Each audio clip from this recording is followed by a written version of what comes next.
Unlike the country she hails from, there was never anything neutral about Switzerland's Martina Hingis.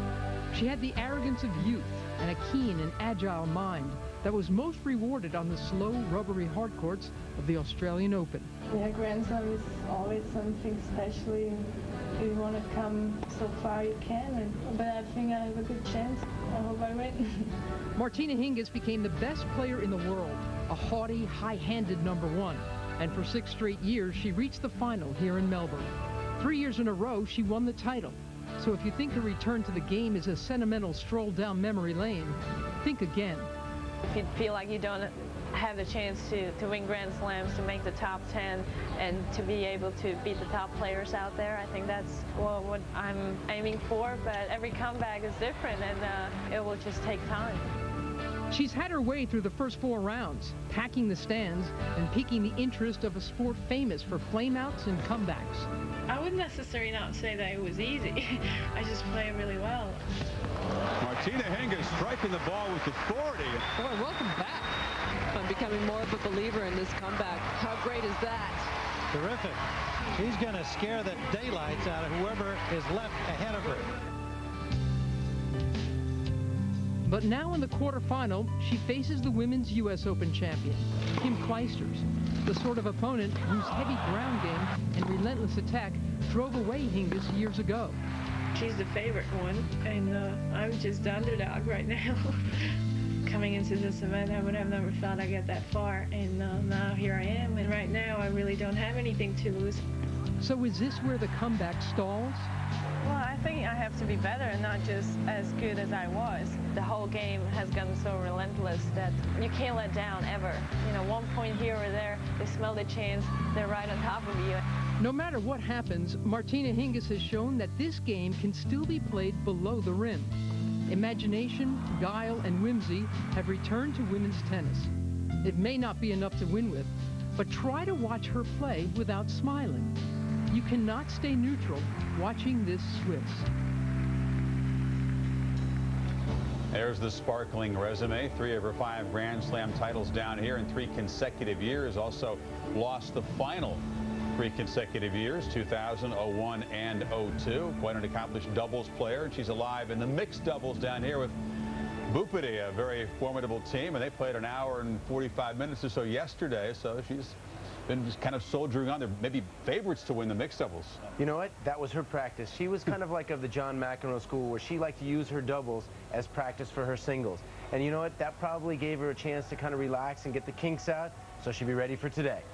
Will she be ready, though, for the pace and the power of Kim Clijsters? They, of course, have met times before, but both players kind of discounting the previous head-to-head. The most recent was 4 years ago in the semifinals of Sydney.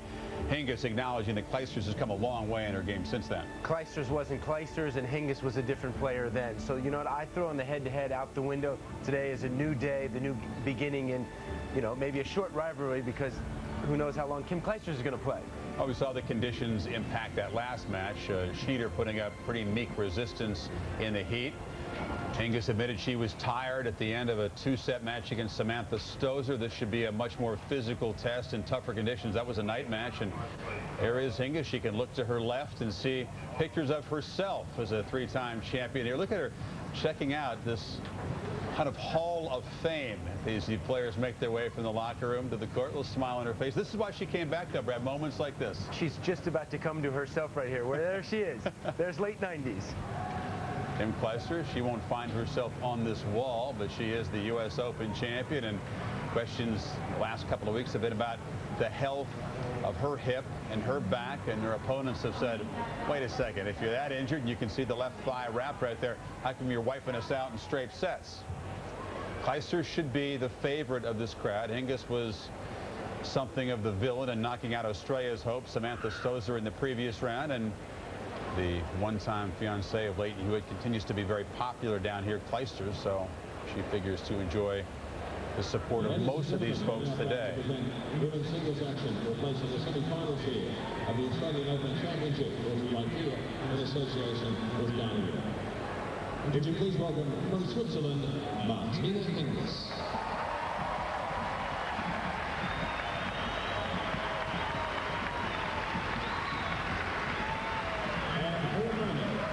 second seed in the championship from Belgium, Clijsters.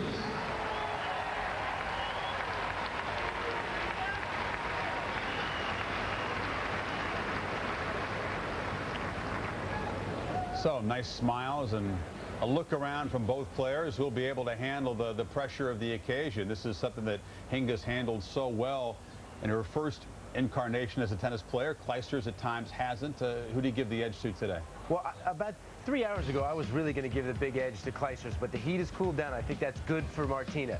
The forehand, here's my tail of the tape. I give the big edge here to Clijsters, a superior shot. Backhand, I give to Hingis. She's got a tricky backhand. The serve, obviously, I give to Clijsters, the weak part of Hingis' game. The volley, Hingis is the best volleyer in the female game. Return, they both got very good returns. Hingis got a much weaker serve, but I give that even.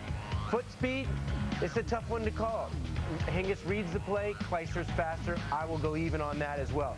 But the big thing, the intangibles, I give to Clijsters. She's been there, done it before lately, and the big X factor to me is that 110K second serve. That thing's a meatball ready to be hit. If Clijsters takes advantage of it, she's going through the semis. But if she's a little bit injured, who knows? But that second serve I'm worried about. I think you could take her second serve back, Chris. I don't know about that. Her previous opponents have not been able to serve the meatball back to her, but they have not been in Clijsters' class. This anticipated match inside Rod Laver Arena for a spot in the semifinals opposite Maresmo inside the Dick Enberg and Mary Carrillo.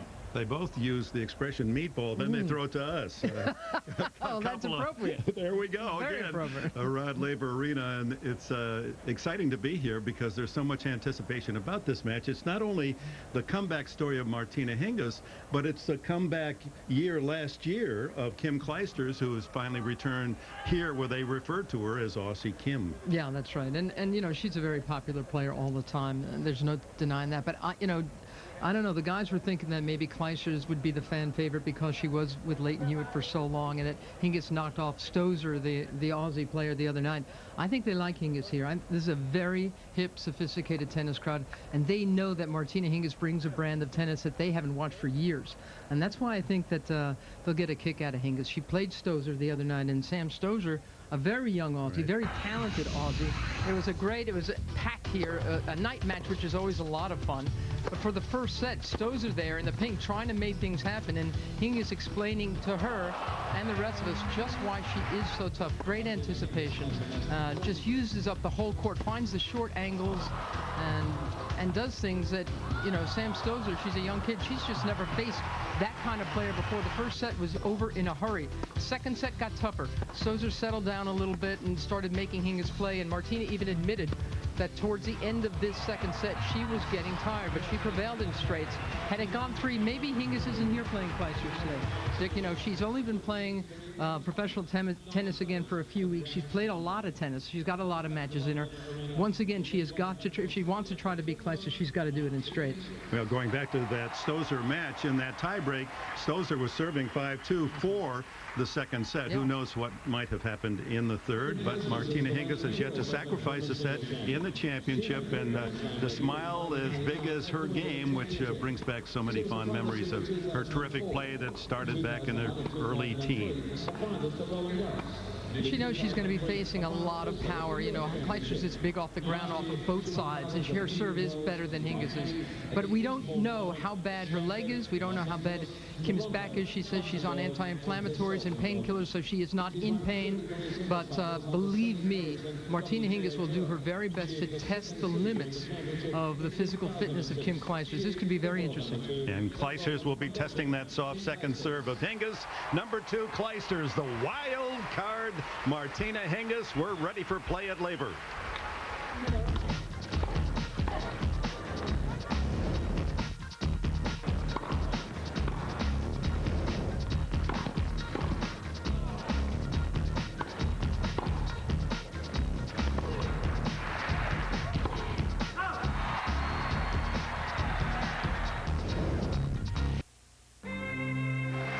I'm becoming more of a believer in this comeback. Didn't think I'm going to find myself into the second week of this tournament. I had definitely a lot of doubts, but I'm trying to overcome this, and with every match I'm gaining confidence. I'm damn nervous. I tried, be a good extra. How great is that? Terrific. In the last couple of matches, I've almost felt like I went into it as a favorite. Coming along into the second week of the Grand Slam, it just feels great. She's going to scare the daylights out of whoever is left ahead of her. And 15,000 here to witness in the late afternoon, about 5:30 Melbourne time. This matchup of Hingis and the #2 seed Clijsters. It's been a very formful championship. 7 of the top 8 seeds made it through to the quarterfinals. The one exception, this woman, a wild card, Martina Hingis. She took Mary Pierce's spot. Pierce, #5, beaten the first week. Clijsters would like to back up her U.S. Open title with a victory to start this 2006 year. She was the winningest player on tour last year. 67 match wins, 9 titles. That was the most. And what a comeback for her. She missed 4 slams in 2004 and the start of 2005 because of that wrist surgery. And there were doubts about whether or not she'd be able to come back at this level. And even now that she's back and playing well and having secured her first ever major with the U.S. Open last September, Dick, she says she maintains that she only wants to play through this year and next year and then retire, that the injuries are just, it's just too daunting a task for her to keep playing and play hurt and rehabbing and all of that. So at a time when Martina Hingis is saying hello again for the first time in more than 3 years, Clijsters is already promising that at the end of next year it's goodbye. Yeah, 2007, she said, could be it for her, and she'd only be 24, 25 years of age. But times do change, and so do those promises or threats, as they may well be. Well, it'll be interesting to see how this enthusiastic tennis audience in Melbourne Park at Rod Laver Arena will cheer this match. Will it be for Clijsters or for Hingis? Clijsters serves it up.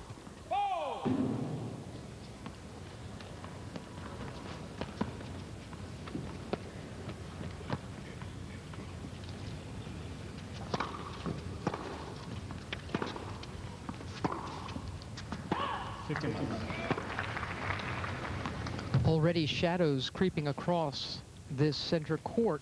It's about 25 to 6 in the evening. That will help Hingis.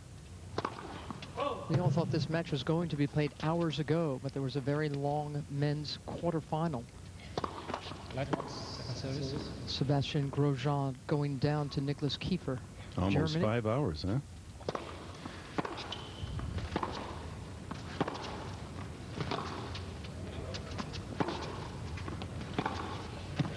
That goes just wide, and Dick, Mary Jo Fernandez saw Martina Hingis this morning. She says she's seen her a lot in the hotel. They're in the same hotel, and she's always looked pretty snappy, pretty alert in the morning. But she'd played a late mixed doubles match last night that went long, and Mary Jo said she was looking a little sleepy. So all of that, I think, is to the good of Hingis's cause, that she's playing this late in the day. Got some extra rest.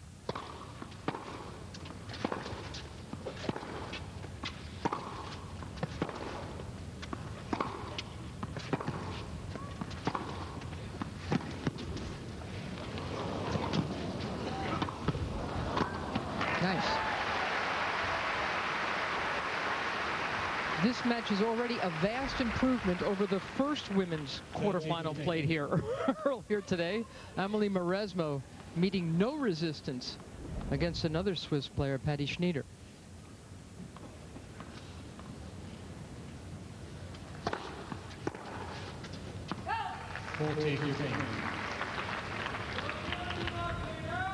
Not knowing how well that hip and back injury will hold up, Clijsters has promised aggression early in a point, wants the points to be short, while Hingis, on the other hand, feels her advantages are in long rallies.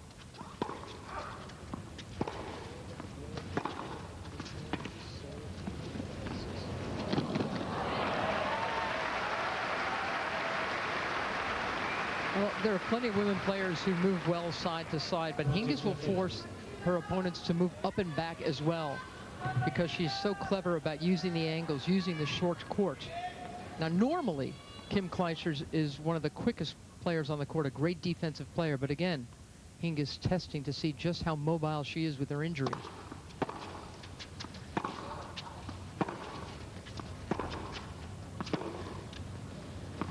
It's long. Clijsters holds at 30.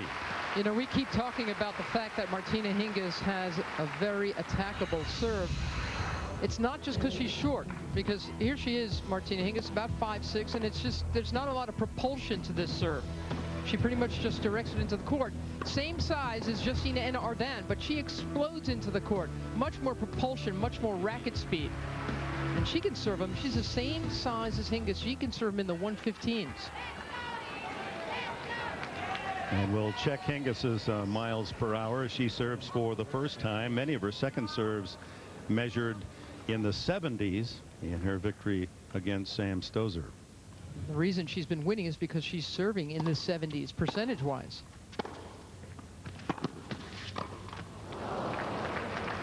She made the play, had the perfect position for the winning volley, open court.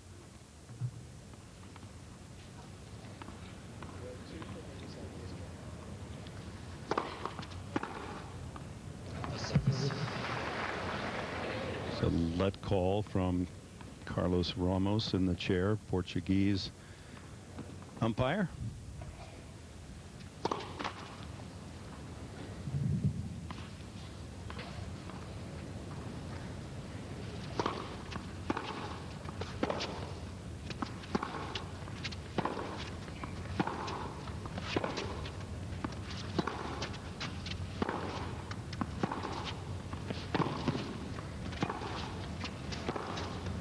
Big hitting from Clijsters.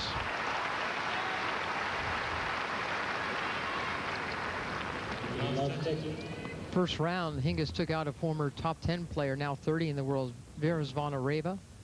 And she had it pretty easy for a couple of rounds. Benesova had beaten Mary Pierce, so she did not have to play the former Australian Open champion. And then Sam Stosur, another nice surprise. But she took her in straights.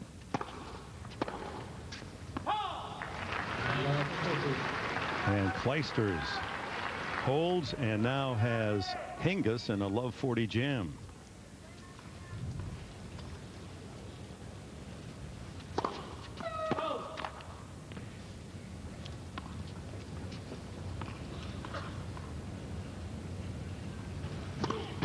And double faults the game. Broken at love. Not a good sign. Clijsters to love. Total opposite of the woman we saw in the opening set against Stosur. So razor sharp. Yep. That was a dull game. She might be a little nervous. She's not yet struck a winner. She's had 6 unforced errors.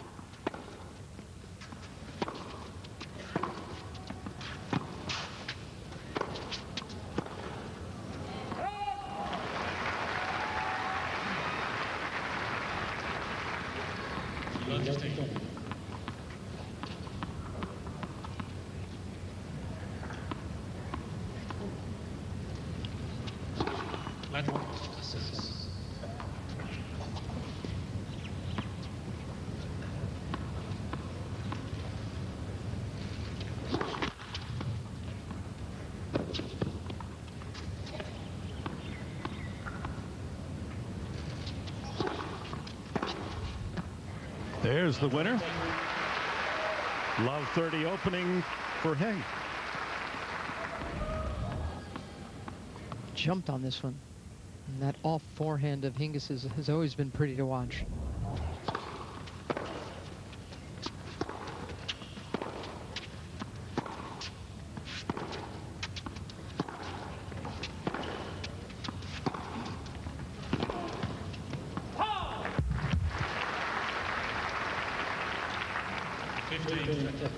Clijsters is traveling without a coach. Martina Hingis is traveling with this man, Mario Vidmar, her mom's boyfriend,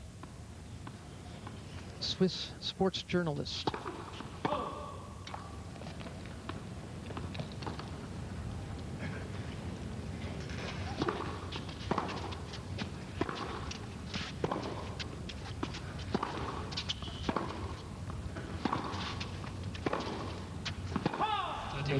Another error from Hingis's end, her 7th in the first 3 games.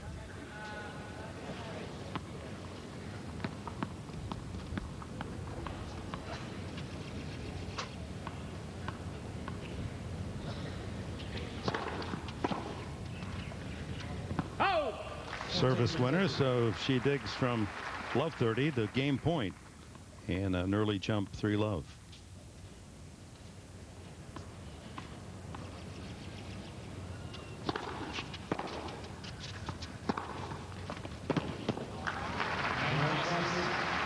Now that's the kind of hitting power that chased Hingis away for a while, and she's getting a taste of it here in the quarterfinals tonight.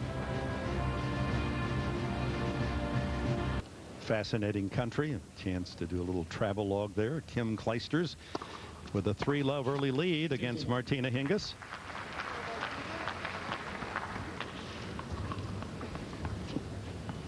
Looks like Hingis is still a little sleepy. Yeah. He'll afford to drop her serve again here in the opening set. Down a break early.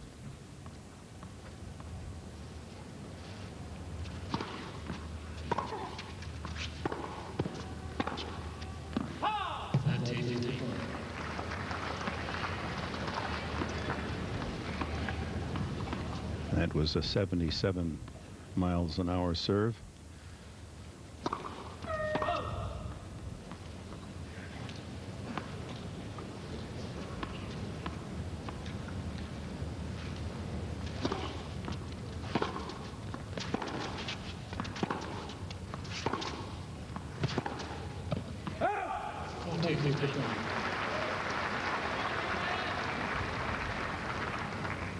Little sneak approach by Hingis gave her opponent something to see and distract.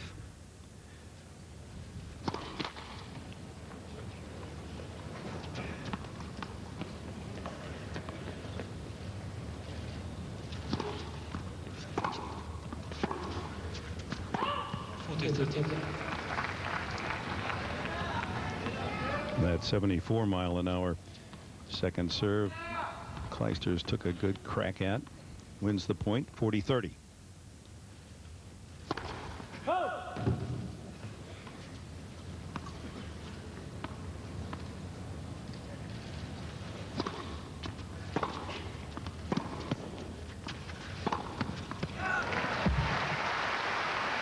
Again, Clijsters taking advantage of the second ball.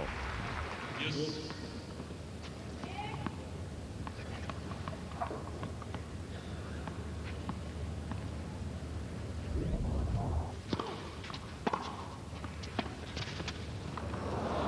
Oh, she had Clijsters slipping on the baseline. Would have had difficulty getting to the ball, but that drop shot falls short.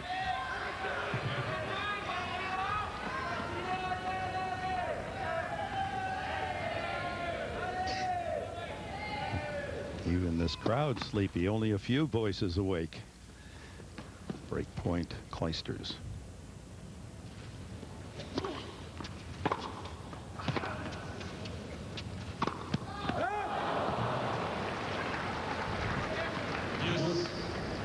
That was for 4-love.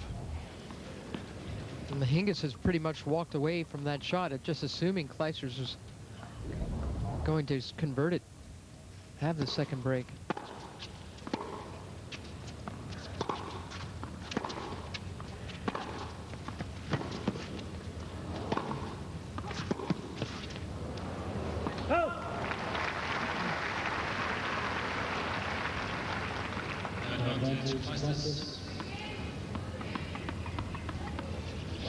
No doubt about which woman has the strength of shot. And Hingis said that this was just the beginning of her comeback. She said she knew she would need time to get used to all this power again. It's not like she would lose this match and walk away and say, oh man, I can't compete against that.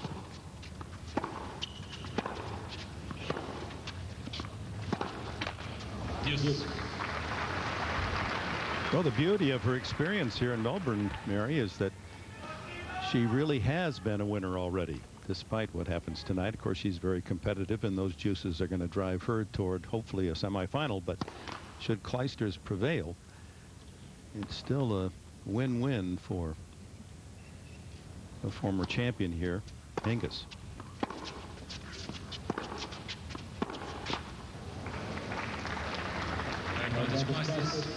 Third break point for Clijsters. One winner, 11 errors, Hingis.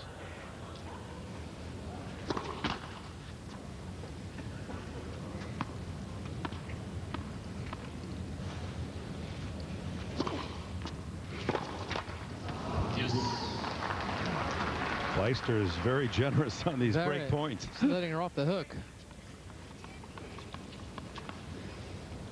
Shadows now splitting the court in half.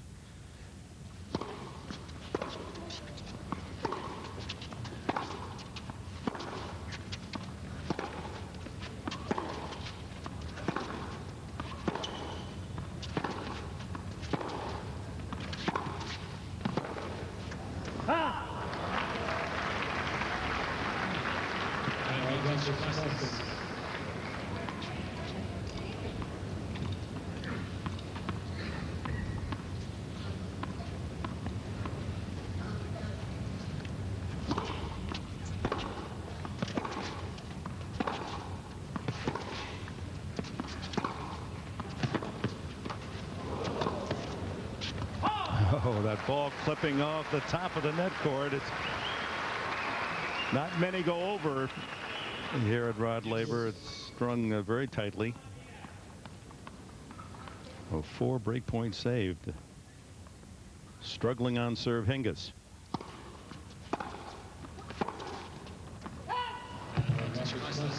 Just alternating between break point save, break point 5 now for Clijsters. Hingis just has to get ready for a better second shot. She's giving Clijsters a lot to return, a lot to hit at. So she's got to steady herself, be ready to hit a better second ball. This one.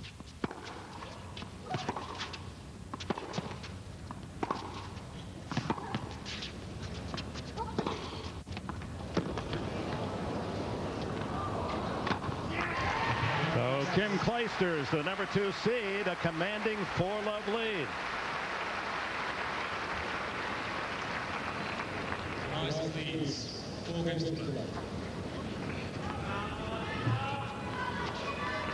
Kim Clijsters with a solid road to this quarterfinal match. No loss of set. In fact, Francesca Schiavone came off the court after the loss yesterday and pretty much accused Clijsters of exaggerating her injury. She felt that she moved pretty well. To which Kim says, well, I'd be happy to show her my MRI scans. It's rough in that locker room. Showing the photos of your vacation trip. Here's my Uncle Joe and Aunt Sue.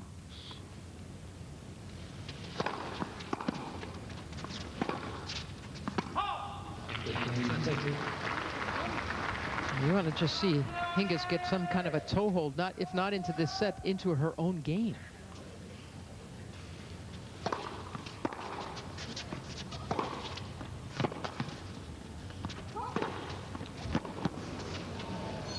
Because right now, as the Aussies would say, Martina Hingis is going down the gurgler. And that's not where you want to go. I hate when it happens to me. You gurgled? Oh, that gurgler can really get you. Right now, it's that big forehand of Clijsters that's paralyzing Hingis.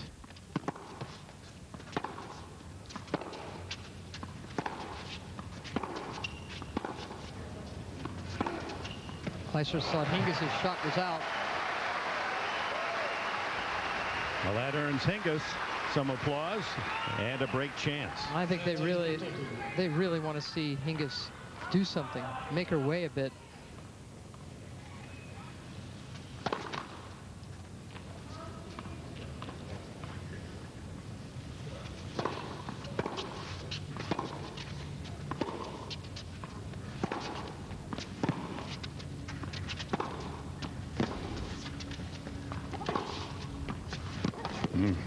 Big forehands.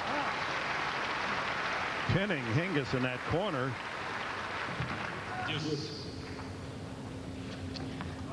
Break point gone for the three-time Australian champion.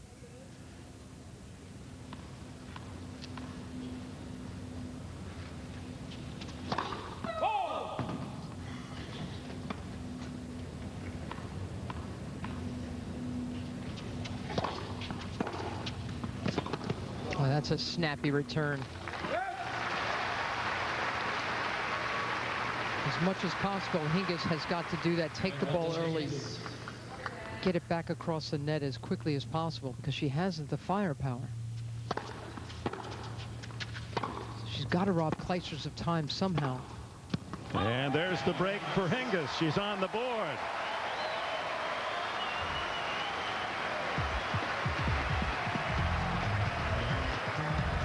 And we'll return to Melbourne Park along the banks of the Yarra River after these words.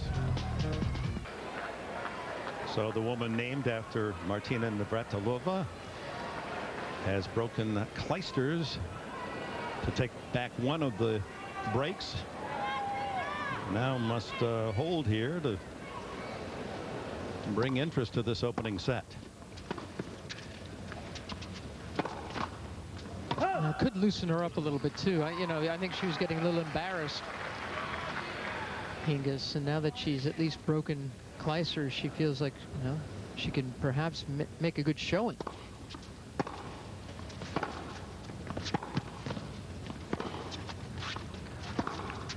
Now her first serve percentage in the previous two games was down around 42%. Now she's gotten a couple of first balls in and a 30-love lead.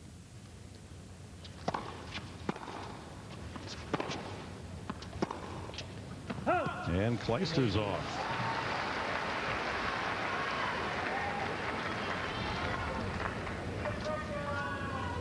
Each woman now with 12 unforced errors.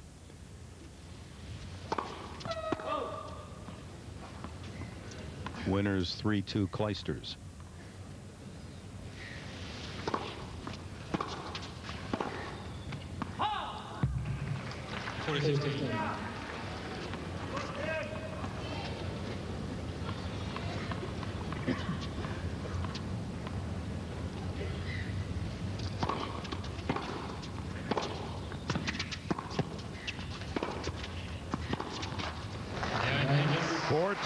Clijsters. Hingis solidifies that break. It's the women's quarterfinal. The winner to meet number 3 seed Amelie Mauresmo. An easy victor earlier today against Patty Schneider of Switzerland in the semifinals. We're at Rod Laver Arena. Dick Enberg, Mary Carrillo, pleased you're with us. Crowd of 15,000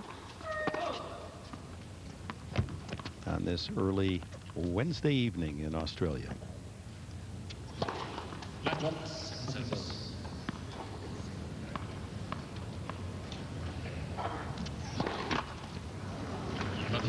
First double fault for Clijsters.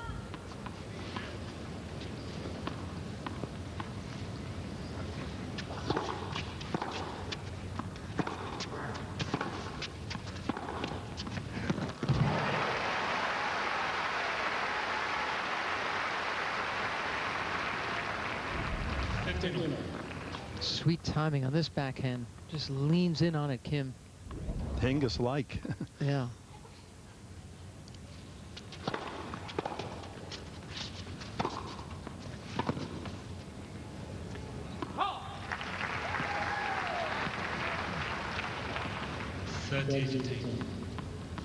Well, Hingis realizes now there's no limp in her opponent. She's moving very quickly. She's unbothered by that injury.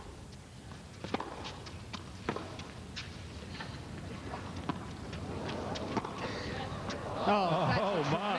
Shot. It hit blind by Clijsters, who's no doubt assuming that Hingis would come in behind the lob. Have a look at Kim. She tracks it down beautifully. Doesn't do some kind of goofy between the legs thing, and blindly sends it down the line for a winner. I've seen way too many of those between the leg shots for my taste. And at a major to be pulling those, trying to go for them. It just seems Like such a stupid thing to do, you know, try a stunt like that. I agree. There's times of desperation, but it's become almost a gimmick shot. Yeah.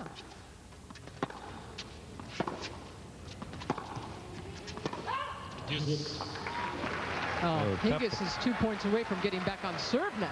Yeah, a couple of double faults from Clijsters, and that error. Sun very hot, middle of the summer here down under.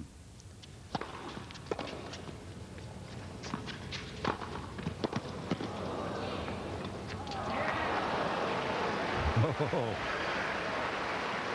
almost missed that little touch shot.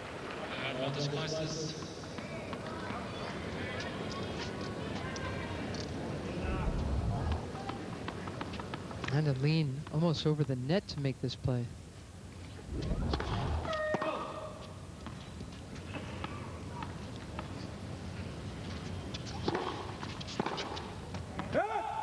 Game to Clijsters. She leads 5-2.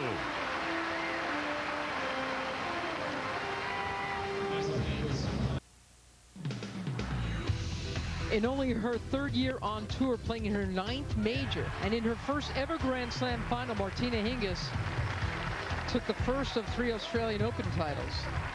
For Kim Clijsters, it was a different road. Her 22nd major, her 7th year of playing.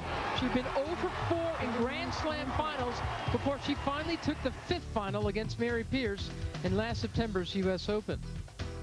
Boy, things happened in a hurry for Hingis. Yeah. Hingis, she was only 16 when she won her first slam, and of course Kim Clijsters shaking that tag of the best player without a Grand Slam title with her victory in New York last September. Now that onus is on the back of Amelie Mauresmo, the number 3 seed, who has a chance here. She's in the semis to meet the winner of this match.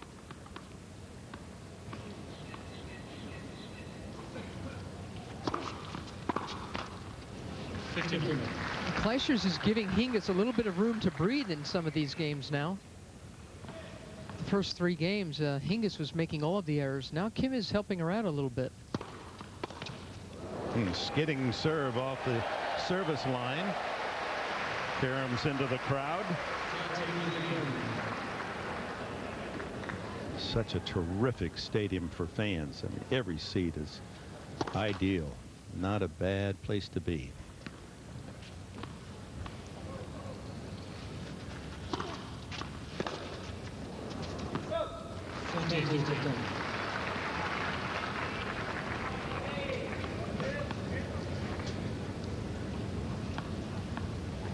I mean, you're in the 40th row. You're in the top tier. You're still very close to the action. Even the wet seats are good. That's what the scalpers tell you. The wet seats. The wet. Well, Clijsters forced to serve it out 5-3. That was a good hold. Easy game finally for Martina Hingis.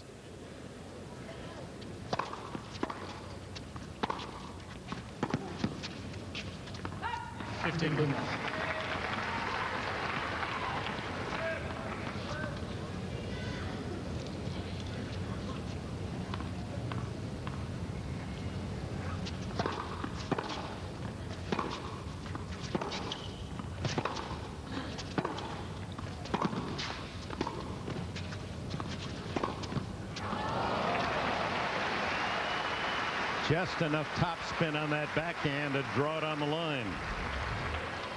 Well, that pickup volley of Hingis sat up and gave Clijsters plenty of time. Not a lot of tension in that one for her.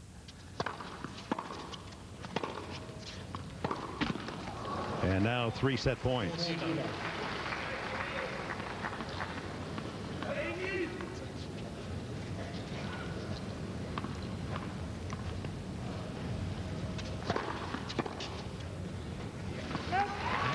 Half an hour, 30 minutes.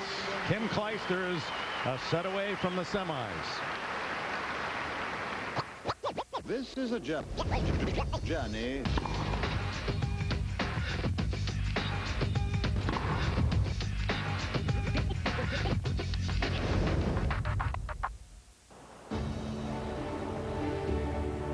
wake-up call for Martina Hingis in her comeback. First set to Clijsters 6-3.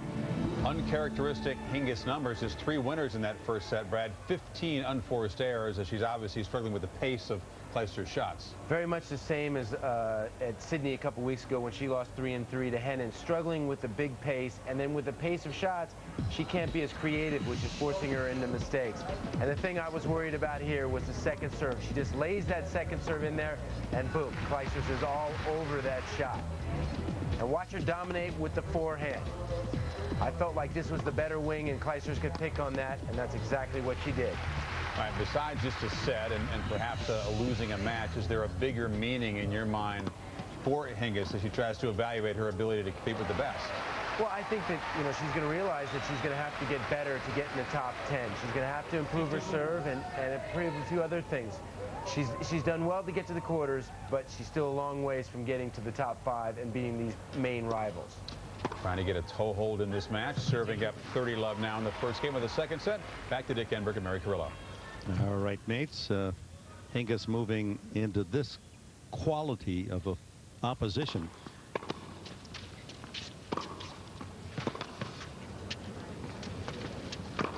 Nice. I mean, at least now she's engaged. She had such a rocky start there. At least now I think she knows that she can stay on the same court with Clijsters, especially if Kim is going to allow her some space with some of her own unforced errors. And right now Clijsters has 2 more errors at 17 than does Hingis. Second double fault. Seemingly harmless at 40-love.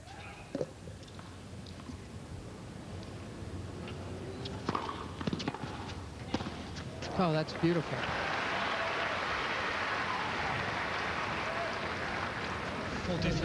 See how harmless that double was. Boy, you can't place it better than that.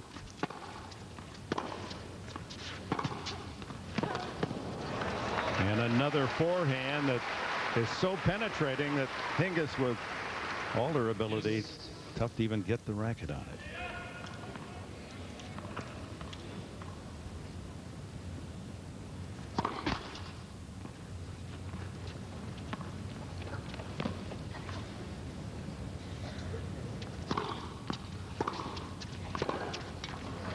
Hingis stares down at the baseline, but the ball judged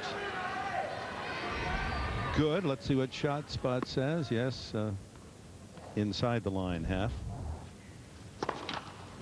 Clijsters with a break point here, and it did start with that double fold.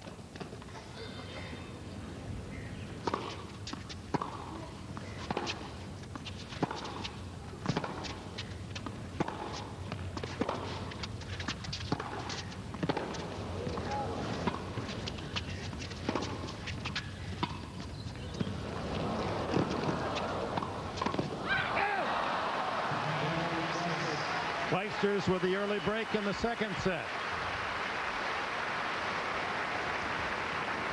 Boy, that's a tough break, isn't it? Yeah. From 40-love, Hingis is broken. And we started to make the analogy with horse racing that Hingis has been running in allowance races. Now she's moved up to the handicap and the class races where she's going to have to beat the best horses. Yeah, that's true. I mean, I think we all knew it was going to be a big ask, for Martina to beat somebody of Kim Clijsters' character and class. And obviously the most corrosive doubts are not only really in Hingis's serve game, which is obviously going to be attacked, and it was attacked when she left the game a couple of years ago.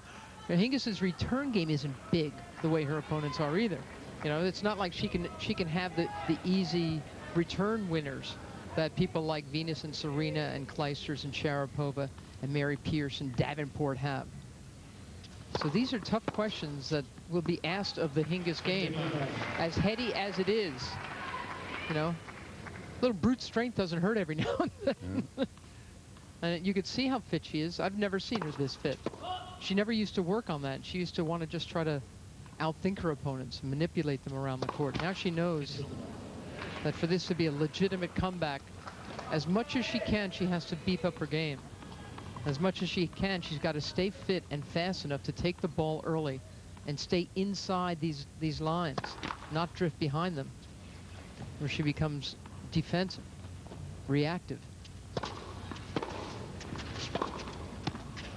Yeah, she is meeting a woman with graded stakes talent.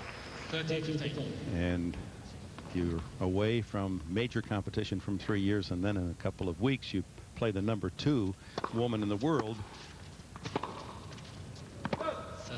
She's made it this far, and she's had some moments tonight, but the obvious strength in this match thus far is with this woman.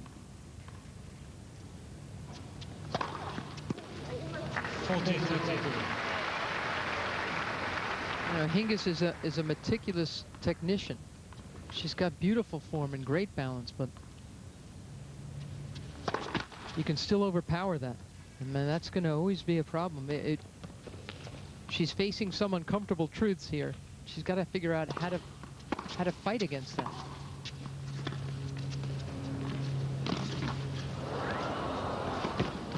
Oh my God. That's bad luck. Net cord to net cord. 2-love Clijsters in the second.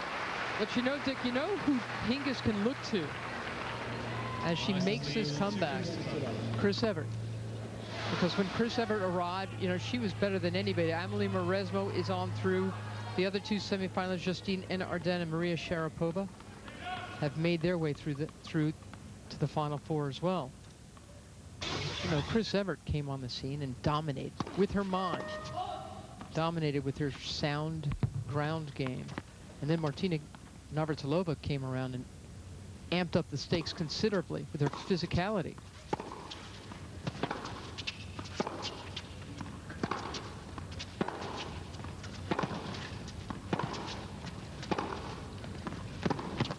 Goes to the left hand. Chris Evert, Martina Navratilova rivalry got so one-sided that Chrissy stepped away, decided to get her own trainer, decided to go that way and build herself up as much as possible. She made the effort. She knew what had to happen. She made the adjustments and, of course, won a couple of more French Opens in '85 and '86 against Martina. Now some real frustration from Hingis because she can't make these, and she's behind in almost every single service game. Now that was a wonderful symbiotic relationship. Navratilova got better because she wanted to beat Evert. Then Evert went away and came back stronger and more fit and became a better player because of Navratilova. Just walked right into that one. That's asking for trouble. And 3 chances for a double break here in the second for Kim Clijsters. And again, it's the second shot of Hingis that she has to know must be sharper, because she will be hitting a second shot when she's serving. Serving just 54% in this match. 15-14.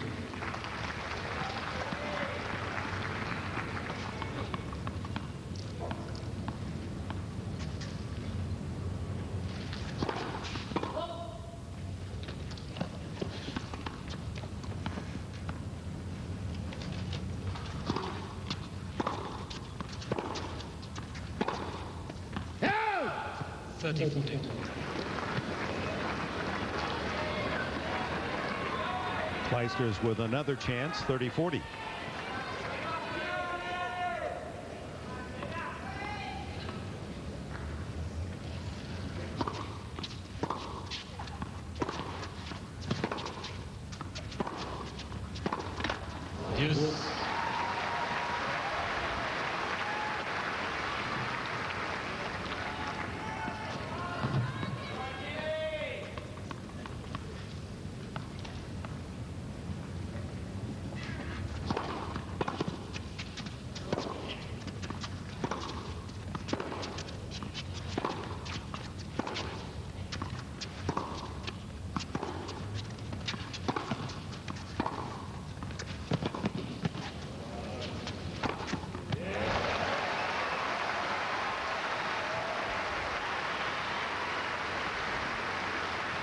Hingis attempting to orchestrate a desperate dig out of low 40 and now has game point.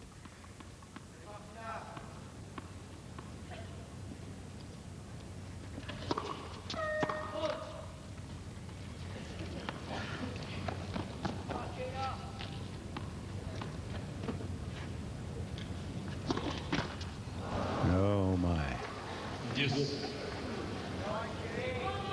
Her fourth double fault. 69 miles per hour, that second serve.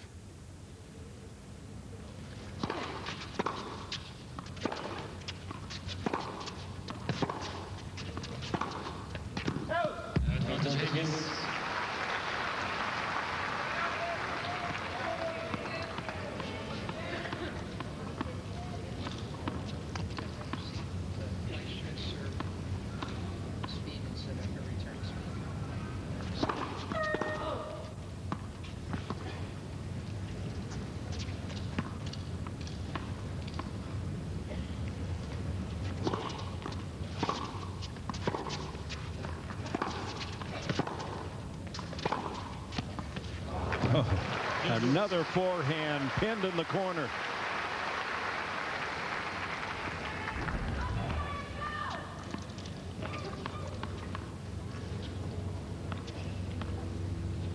Tough to play those back.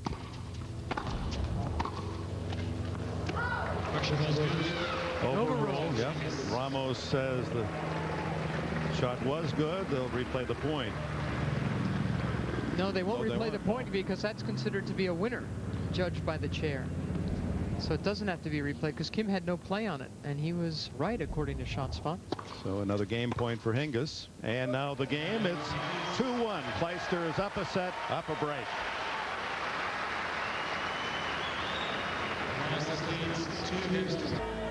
And the scenery outside, at least the focus is on the jumbo screen, is 15,000 live here at Rod Laver Arena. Watch Hingis and Clijsters, second set. Clijsters leading by a set and a break. And registers her first ace.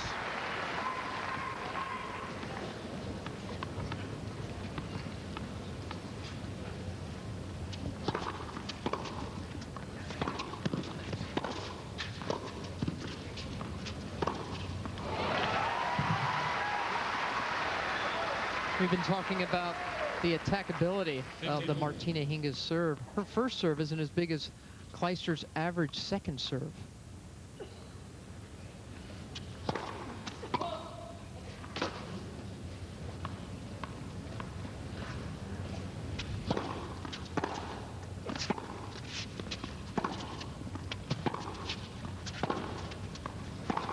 And I really do, we mentioned it, we compared the Hingis serve to the Justinena Ardin serve. She's gotten that to be a much more potent weapon than it was a few years ago. And Justine really goes after it now. So it's not something Hingis has to live with. And here's a couple of break points for Hingis. Draw even in the second set.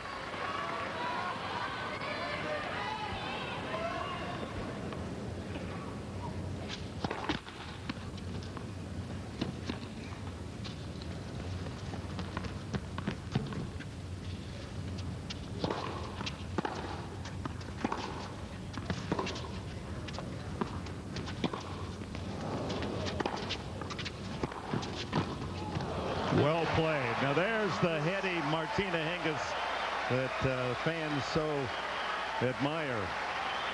She's even at 2-all.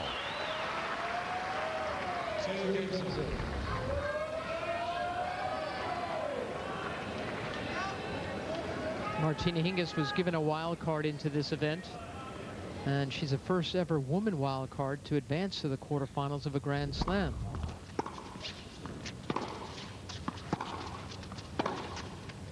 The most successful ever wild card, of course, was Goran Ivanisevic. In 2001, the All England club decided to give him a wild card into Wimbledon. Finally won it. Weren't they happy they did? That was a good call. Except for when he beat Tim Henman along the way.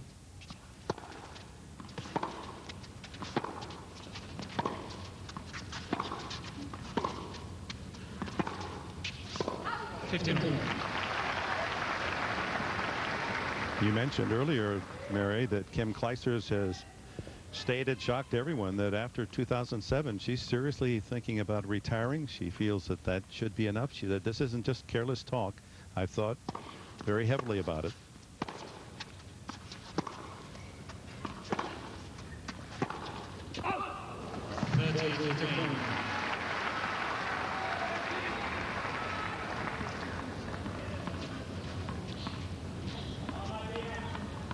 Idolized Steffi Graf growing up as a child, had the posters on the wall. 40. Steffi played for 16 years. She turned pro when she was only 13, Graf. Won the French Open when she was 29. Retired a few months later.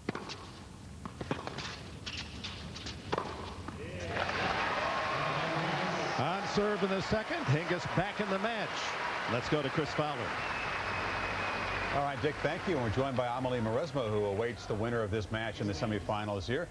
Speaking of waiting, you had to wait and wait and wait 4 hours and 48 minutes for your friend Sebastian Grosjean to lose to Nicholas Kiefer. Then you're suddenly on the court and it's over so quickly. I know. It was a very long wait, and also I was a little bit involved into that match. Which is unusual, right? Are you actually watching the match right before yours? I was watching. I was kind of getting excited with you know, the way he came back into the fourth, and then very disappointed obviously at the end, but really was able to focus back on my match pretty quickly and start very well. Well, it didn't seem to be any problems in concentration against Patty Schneider. She didn't seem to be handling the issues of the court and the heat, and you were able to jump in very quickly. And my variation also, she didn't like the fact that I was using the slice backhand, also taking the ball pretty early on both sides, which that was what I needed to do against her. She likes to have some time, so really taking the ball early she didn't like.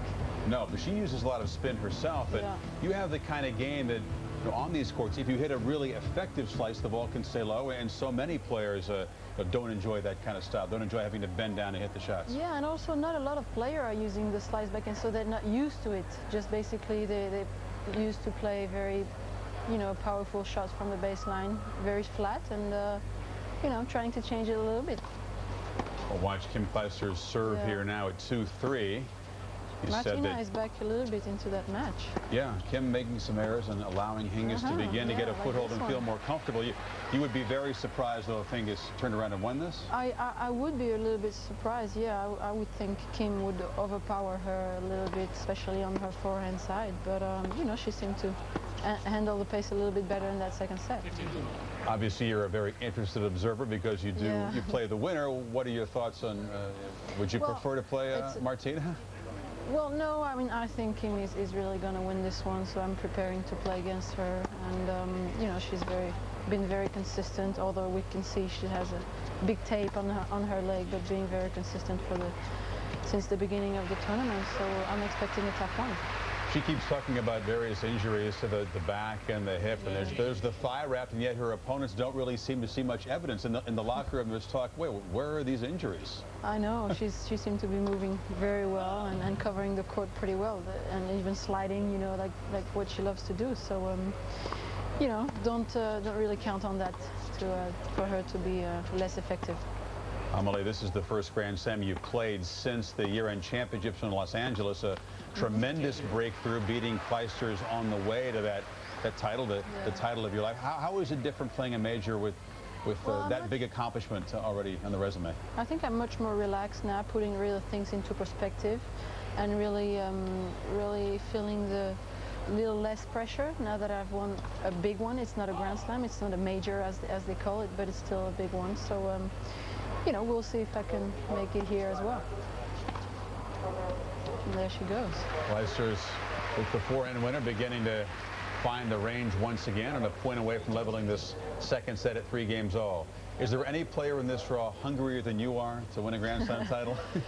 Well, Kim used to be very hungry, and she did it in New York a few months ago. So, yeah, maybe not at the moment, and I guess not in the Final Four. But you know, coming out on the court and doing it is another story, and hopefully I can do it. Right. Hunger alone doesn't get the job accomplished. What do you have to do in this semifinal? And again, you say you're preparing to play Kim. What will be the most important thing for you, well, mentally and physically? I think serve well is also a key to not let her, as we can see on Hingis serve, she's really taking control of the points. So avoiding her to, not allowing her to do that would be first big point, and then we'll see. So that's another break point here.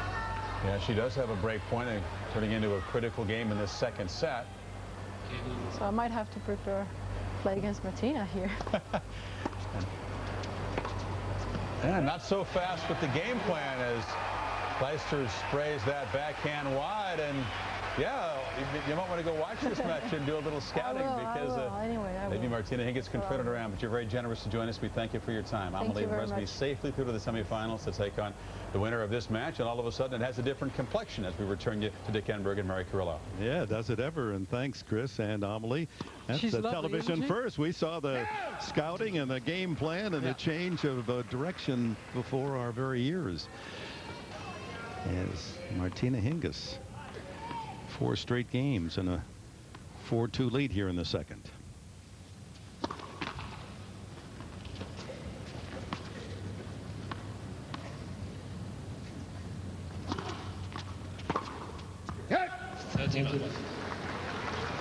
In case you're wondering, Mauresmo against Clijsters is 3-8, against Hingis 4-7. Of course, those matches played 3 years or more away.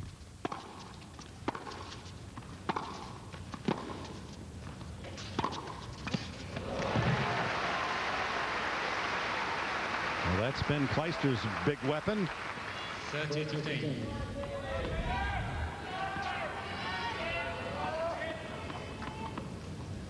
Her 6th forehand winner.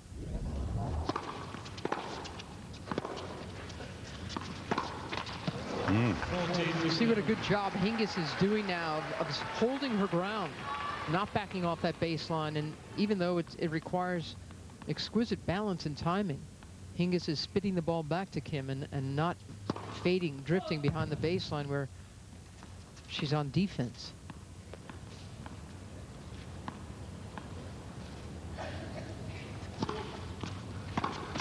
Another error. 5 unanswered games. Martina Hingis a game away from sending this to 3. What a turnabout here in the second set as Hingis was down a break and was down love 40, love 2, and able to dig out of that, and now has won 5 consecutive games. And there is the telling statistic. Clijsters throwing the big punches, but they're not all landing in. And Hingis, she's not a power player, Dick. She doesn't win matches by hitting winners. She wins matches by provoking errors. So it's Clijsters serving to stay in the set.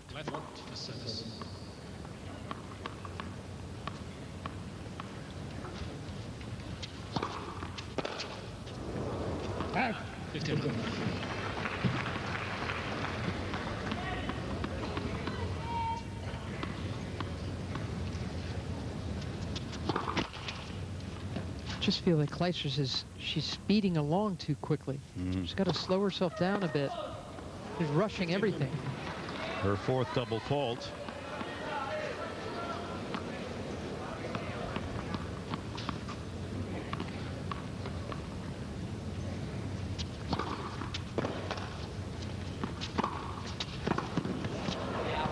That's good. Painted the line.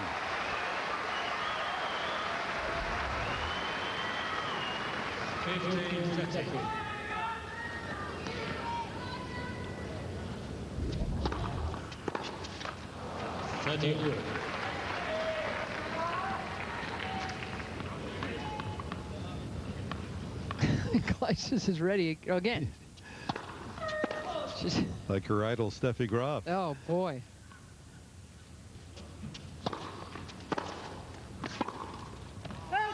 Look at this. It's set point. What a turnabout in the second set.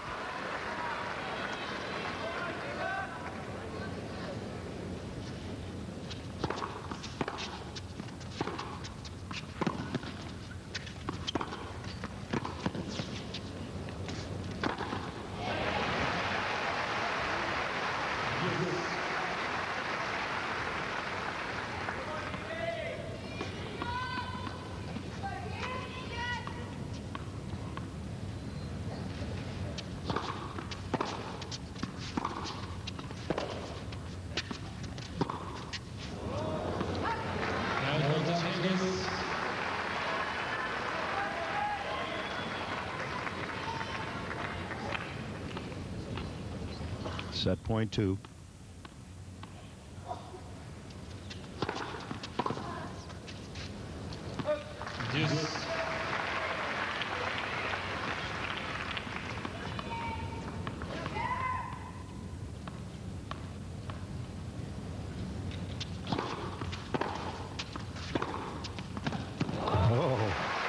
She certainly isn't holding back, even with the unforced errors. She's very aggressive in all her shots.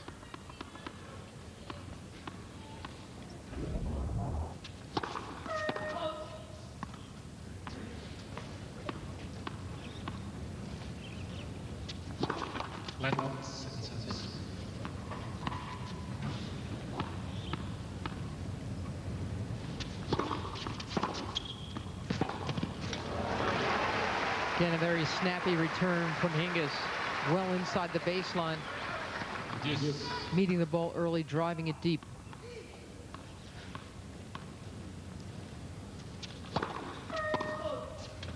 Right up into the chair. That's tough to do. A one-hopper fielded cleanly by Carlos Ramos.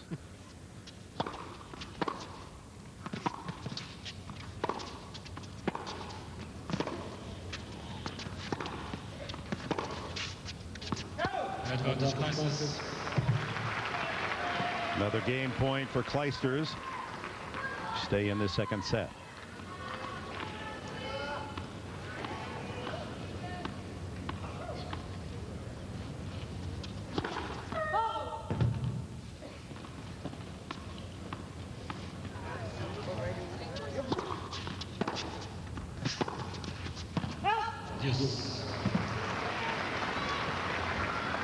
Fourth deuce.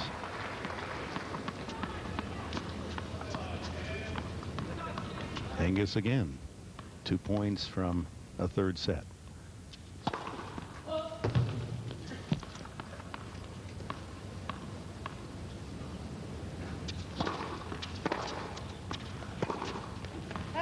And another error from Clijsters gives Hingis a third set point.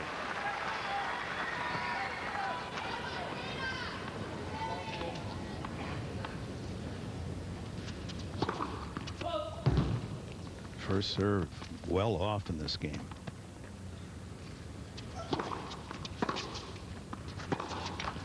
And another error, and Hingis 6 consecutive games. They'll play a third and final set for the semis. We now return to ESPN2's exclusive coverage of the Australian Open. ESPN2, the Grand Slam Network. There's no getting around it. No way to stop the music inside your head. The sweet melody that calls to you. Like a song you follow in a dream. Martina Hingis must be listening. This must be music to her ears. Through to the quarterfinals in her first slam in 3 years. Kim Clijsters has heard the bells that ring when a prayer is answered. A sound that carries across an ocean, lifting her limitless spirit higher still. Keep going, the music tells them. Move closer, the lyrics say. Only one of their songs will keep playing at the Australian Open today. Well, this match has taken a remarkable about-face. Martina Hingis losing the opening set 6-3 to the number 2 seed Kim Clijsters, and down love 2 and love 40 in the third game of the second set, and then it all changed. And Clijsters a rash of errors, and Hingis her usual impeccable play. 6 straight games, and now we play a final set for the semis.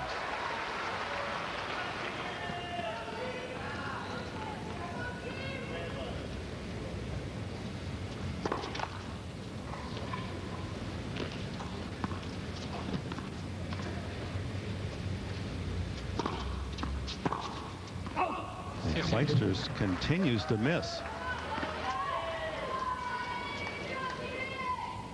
37th unforced error.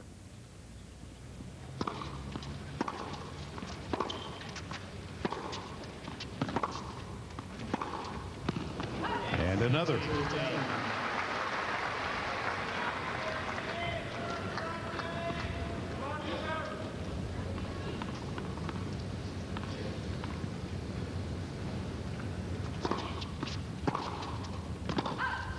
Goodness. Shots not that challenging, and Clijsters can't put the ball in play. Well, because she's got to create her own pace. She's used to playing against so much more power. She's overhitting.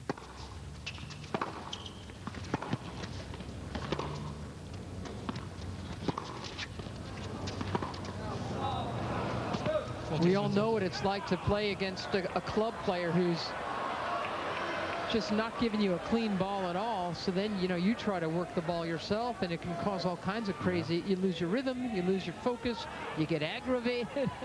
Come on, hit the ball so I can play. Don't give me that junk. Exactly. Not that that is the case with Hingis, but Clijsters is pressing. You're right. Hingis thought that last point was hers, but ruled on the line.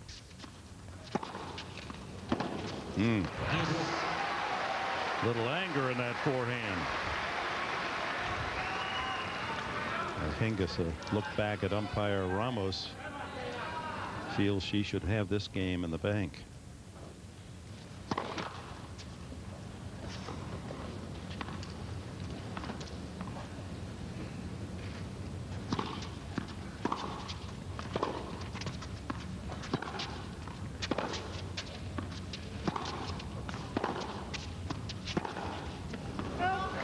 Hingis has rehabbed her first serve percentage from that opener when she was down in the 40s. Now she's around 60.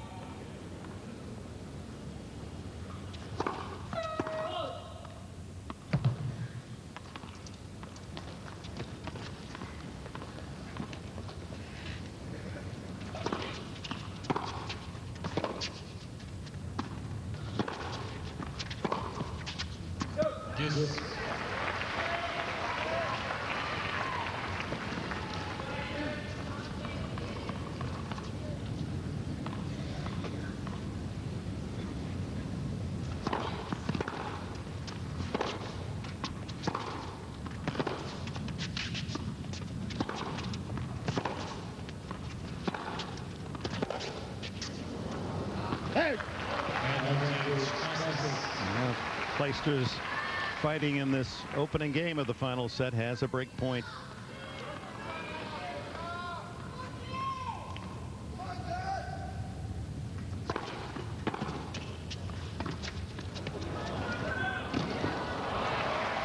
Clever on break point.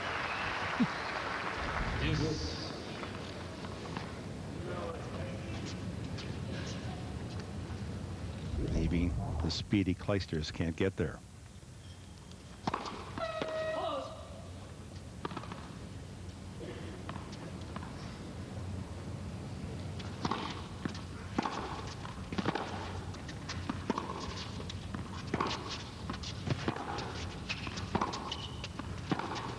See, that was the problem when Hingis left the sport a little more than 3 years ago, Dick. She'd go for that forehand down the line, which is the forehand she really likes to hit, but it was going into all these huge two-handed backhands.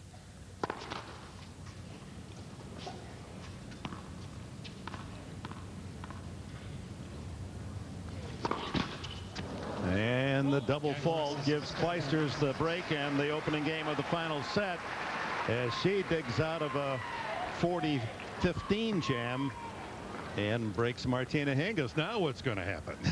This has been a little crazy. Yeah. Well, again, I think Clijsters opened the door for Hingis a little bit, didn't she? But then throughout that whole second set, Kim just looked so agitated, and she was trying to hustle, you know, rush through, and she just littered the courts from everywhere she was missing. Now I'm assuming, look, she's so mature. She's been around so long, Kim Clijsters. I think she'll understand how to, like, bring it all back down to some pace that makes sense for her. We'll see what impact breaking Hingis to open this third set has on the outcome of this quarterfinal, with Amelie Mauresmo waiting for the winner.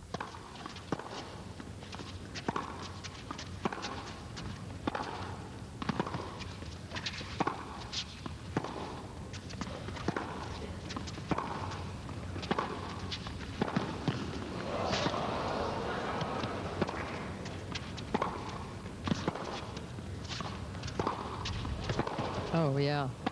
That's, she missed it. That is solid defense from Hingis, who had such a good sense of where Clijsters was going to drive the ball and made the move before. Look at this. Even as she's hitting her shot, Hingis is anticipating that Clijsters would try to scoot it down there. And that was a miss. Just barely. A stirring rally goes to Hingis.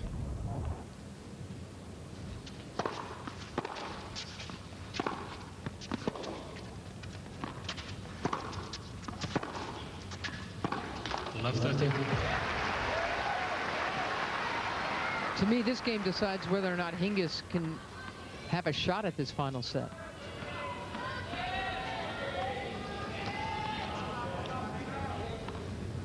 Clijsters were sitting on a 2-love lead. I think she'd loosen up. She'd go for big returns and get Hingis in trouble. And if Hingis can stay even, she can make Clijsters doubt herself.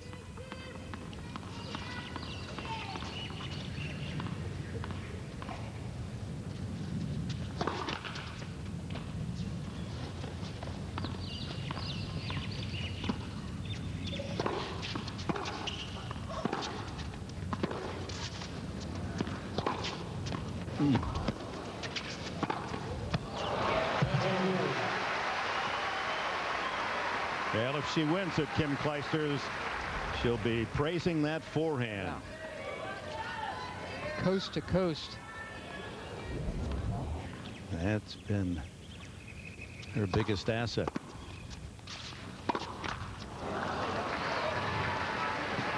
Meanwhile, the unforced error count to 42. Only 24 for Hingis. Second ball break point, Hingis.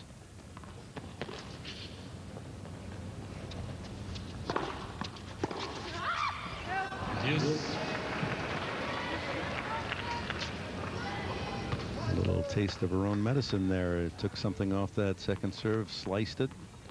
Not much pace. Only 87 miles an hour.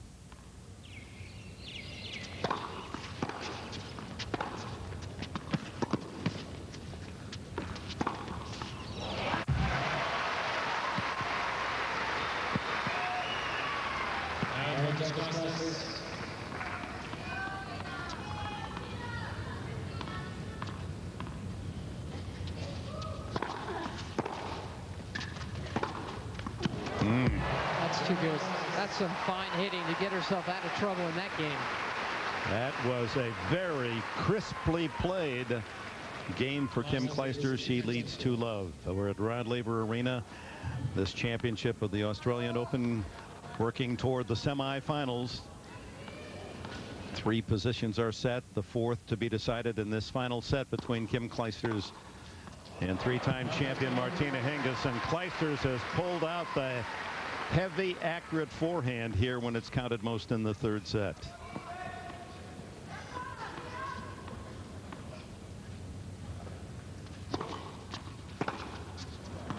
But her backhand continues to fail her.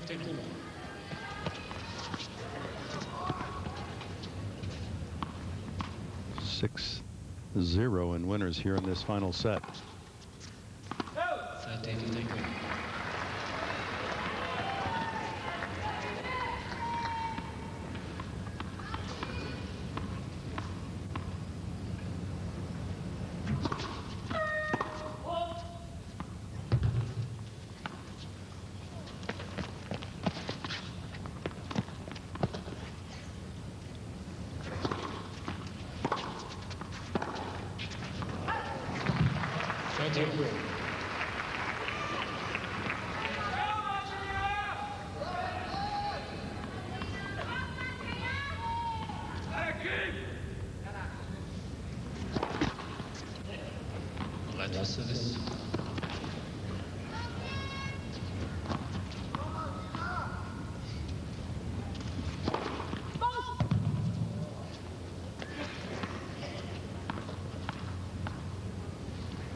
Well, the sage technician Hingis knows the backhand has been shaky from Clijsters.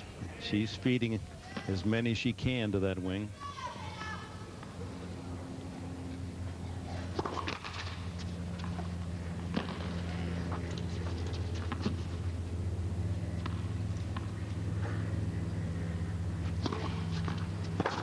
But the forehand's a different matter.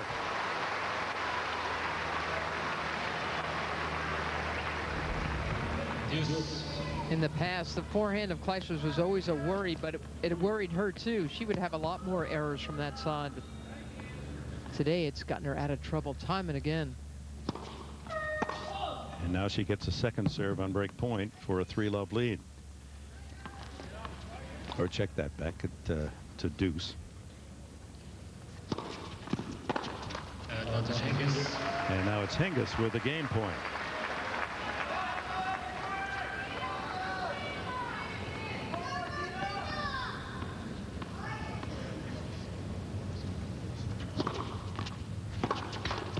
And another backhand error, and Hingis on the board in the final set. Clijsters up a break.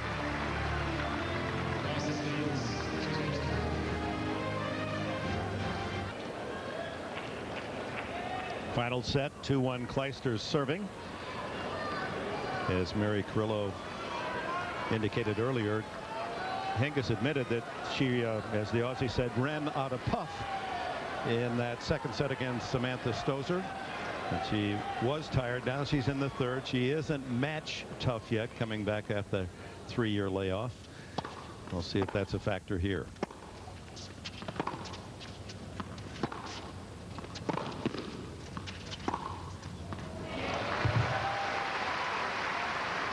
What a contrast, the excellence on the forehand and the troubles with the backhand from Clijsters.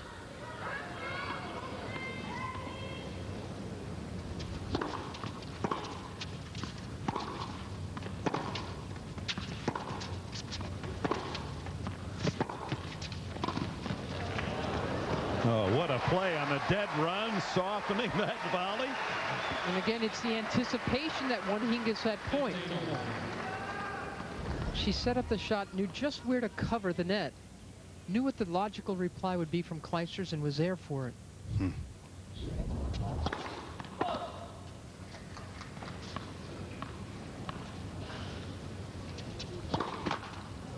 15-30.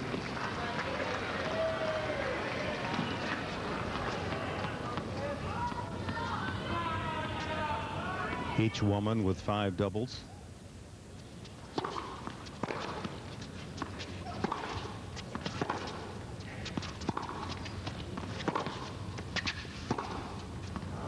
Another forehand winner. I don't think she's missed a forehand this final set. She just continues, off of tough shots too, she just continues to put the thump on Hingis with that one shot.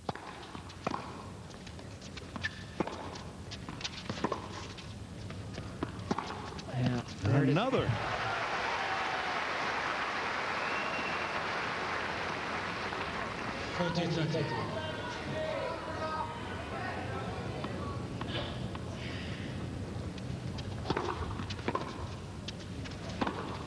And Clijsters builds her lead to 3-1. That was a solid game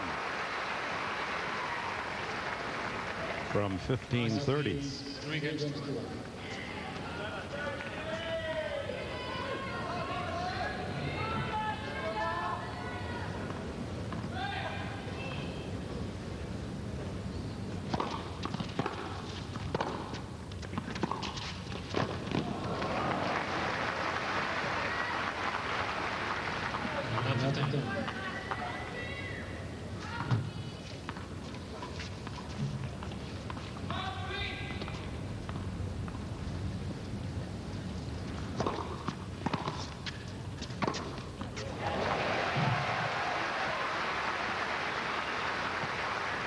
See if Hingis has decided that because of the way Clijsters is going after her, especially her forehand side, she will have to, Hingis will have to hit bigger shots earlier. She did just there.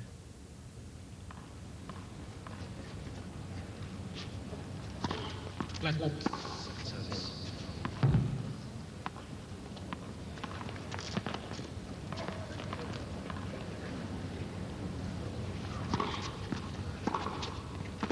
Out. And the call from the chair is out. 30-15.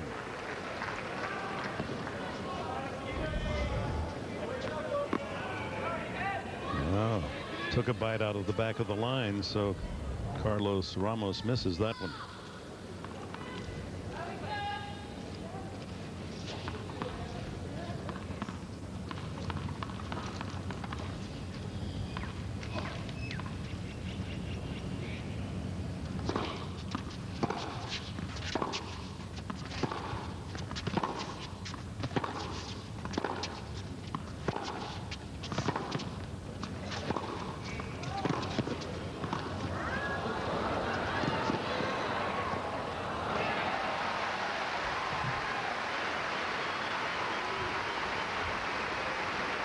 Well, the level of play here in this final set is really up there. It's fun to watch. Yeah, but once it became a forehand rally, once Hingis couldn't get to the Clijsters' backhand, she was in trouble. 1-3, 30-all, final set.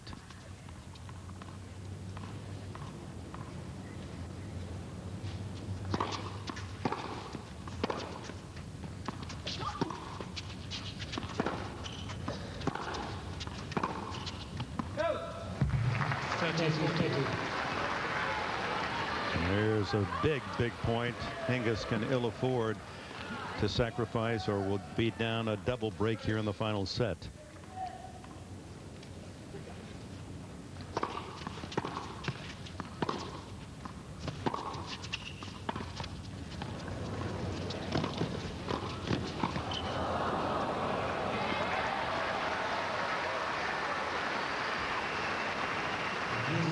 Again, Mary, as you pointed out, how well she gets in position after that drop shot. It's just beautiful. It's just so nice to see this, such clear thinking out there. You know, she hits a good shot, and then the positional pressure she adds from the court. It's lovely stuff.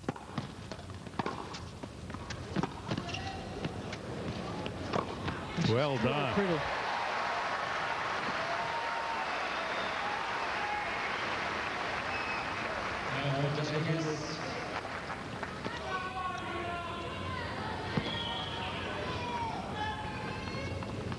It's the difference between chess and checkers.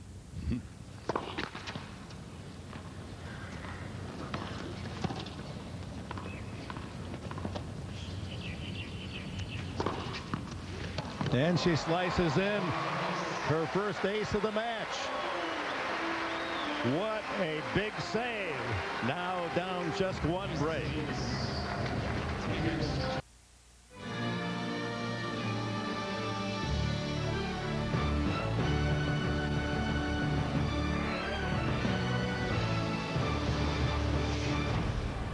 And welcome back. It's the eve of Australia Day, equivalent of our 4th of July tomorrow. So this is a holiday eve, 7 o'clock in the evening.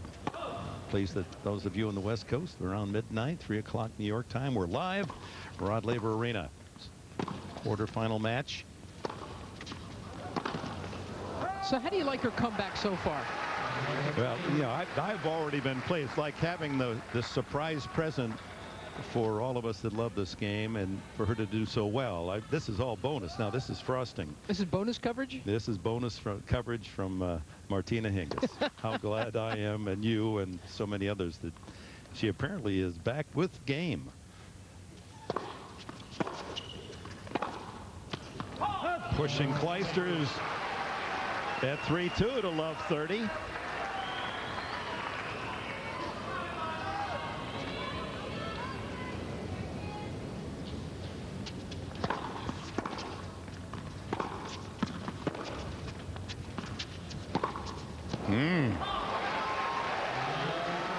I loved how Emily Maresma was watching the match with Chris Fowler and saying, oh, well, I have to prepare for Clijsters. And then she'd look down at the monitor and say, oh, it's another break point. Oh, wait a minute.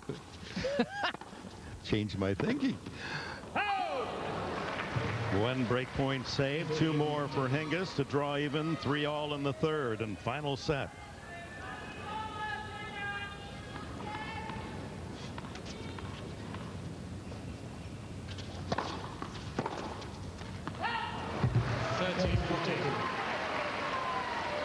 One more chance for 3-all.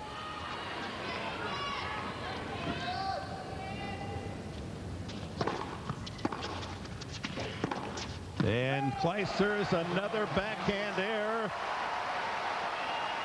3-all final set.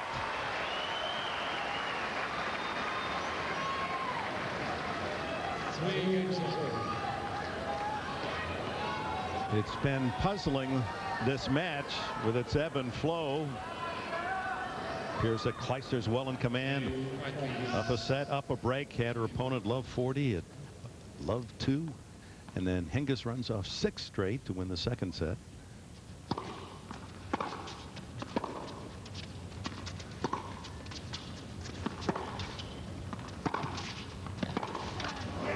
And Clijsters here in the final set jumps out to a 3-1 lead. Only to be broken back as her, that's been the Achilles. The backhand error is 29 to only 9 winners from that side. Another 30th backhand error. And you think Hingis isn't going to keep playing it over there? You wonder, you know, her left side is the side that's taped. I'm just wondering if she's trying to make some kind of physical correction and she can't quite lean into that backhand the way she should. As I said, it's usually her more stable shot.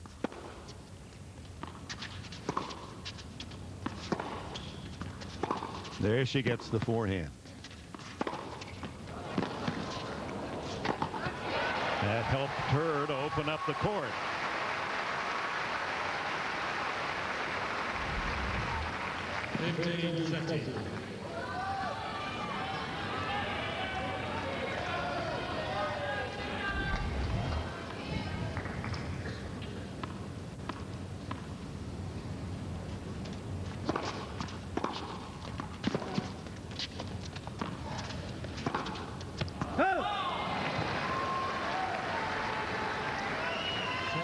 Almost thought she'd run around that backhand. Had time. Strikes it long again. 3-all, 30-all final set.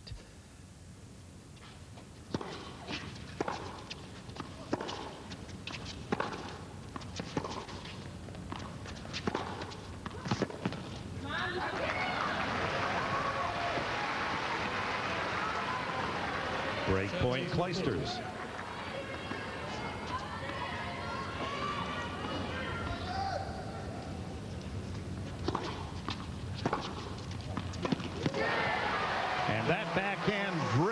Deep in the corner.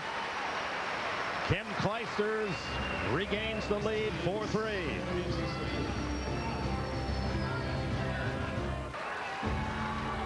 Clijsters in the lead now 4-3 final set. Tomorrow a holiday, Australia Day and Ladies Day. Anna Arden and Sharapova in one semifinal, and the 3-seed Amelie Mauresmo against the winner of this match in the other afternoon semifinal.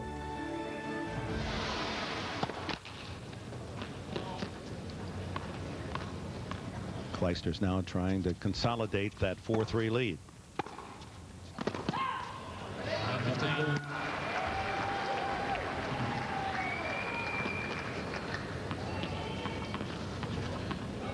Each woman with 5 breaks in this match. All kids from outside, inside get a special seat. 15.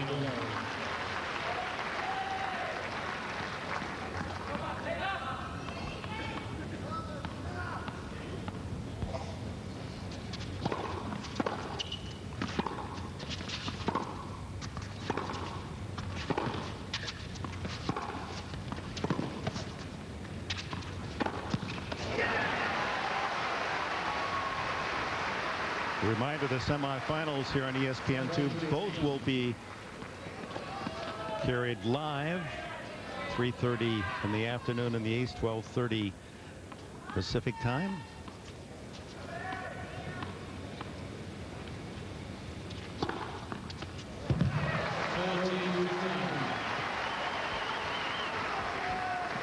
Correction, it'll be 9:30 Eastern, 6:30 supper time in the West. Clijsters now 2 points for a 5-3 lead.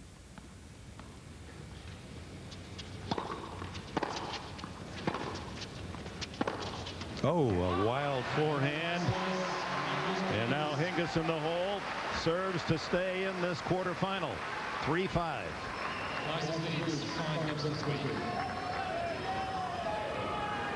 Garden Square. Fans able to talk tennis and enjoy the good life. A summer picnic. No picnic here for Kim Clijsters, the favorite #2 seed. But she does lead 5-3 in the final set.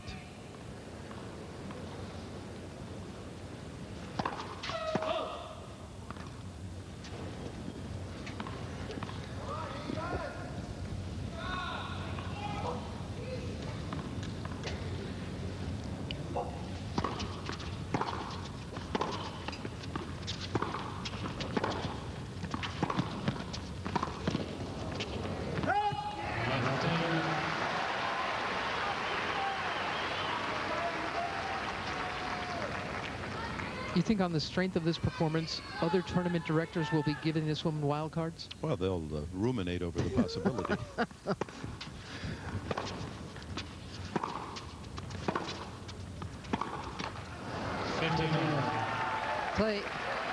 Clijsters gets through this match, she is going to have to figure out a way to clean up her backhand for her semifinal match against Amelie Mauresmo tomorrow. It's just all over the joint right now. And I say that, pardon me, Dick, because Mauresmo has a lot of spins and a lot of off-speed shots too, and you have got to know that Mauresmo will challenge that backhand every bit as much as Hingis is trying to do it. 2 points from victory for Clijsters.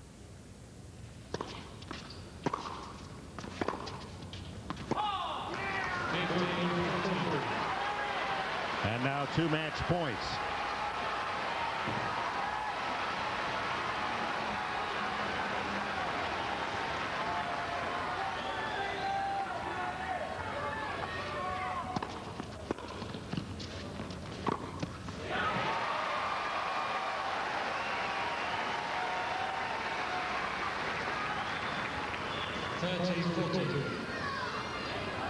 One match point saved.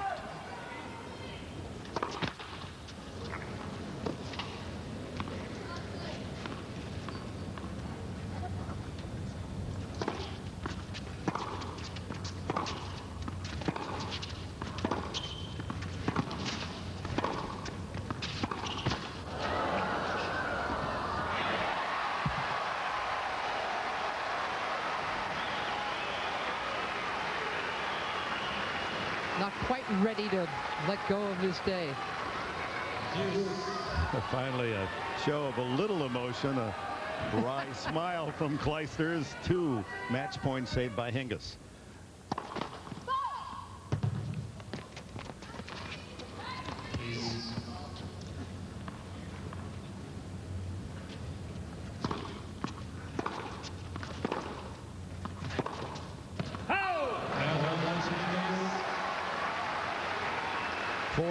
Unforced error from Clijsters, and most of those off the backhand. Hingis a point to 5-4. And goes right back at that backhand of Clijsters, who now will have to serve it out to get to the semis. You're not going to throw in a little oh my right around now? Well, I think it's not over yet. I think there's going to be another moment that'll deserve the oh my, but it has been that kind of performance. Let's see, what do the Australians say? Struth. That's their version of oh my, but it just doesn't. Not the same. Shall I try it? Yeah, go ahead. All right. Struth. No, never mind. All right. Well, I know you're pleased. I kind of sense that you're pulling a little for Hingis. Well, of course I am, and I'm a very big fan of Kim Clijsters' game as well. But you know, at last year's Wimbledon, when Martina Hingis was working for us at ESPN, I just kept telling her, now look, with your court IQ, you know, and with the lack of any kind of, you know, regularity in women's tennis, all these people gone from injuries and illnesses, and you know, they're not around. Why don't you know? So now, as I guess I've become her spiritual advisor in a way. At least I see myself as. I've had such a good time talking to her during these 2 weeks, and watching her, you know, pick her way back in. She's obviously still got some problems. She's got some issues, but surely this has been nothing but good for Hingis. Even if she loses this next game, she should be very, very encouraged by her efforts. And it's not as if it's a 33-year-old that has been coaxed back to play. She's just 25. And her hunger whetted by the absence. Well, her idol was Fräulein Forehand, and when she goes to bed tonight, she'll know that that's been her best friend in this match. Does she have 3 more points?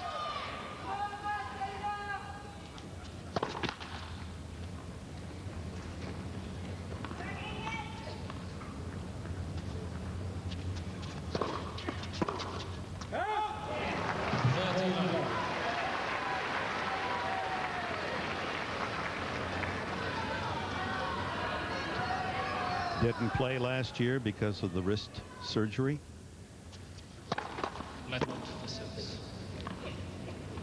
So a successful comeback for Clijsters as well.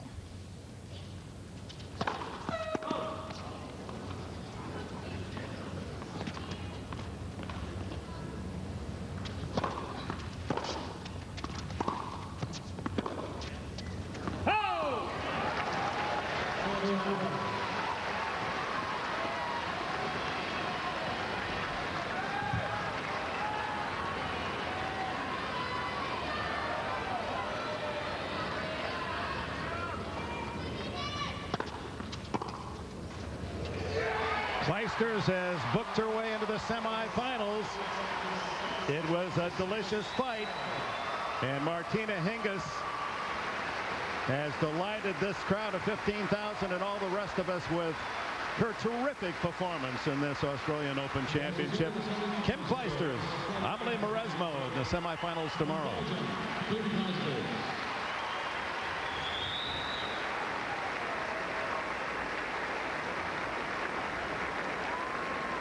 Clijsters' last appearance 2 years ago here in Australia took her all the way to the finals, where she lost to Justine Anna Arden. This woman winning in 97, 98, 99, a final of 6 straight years. Played like a champion, didn't she? She's getting a standing O. So in her Grand Slam comeback, she got to the quarterfinals, and she's still in the mixed doubles with Mahesh Bhupathi. So she could win a Grand Slam title on her return to tennis after more than 3 years.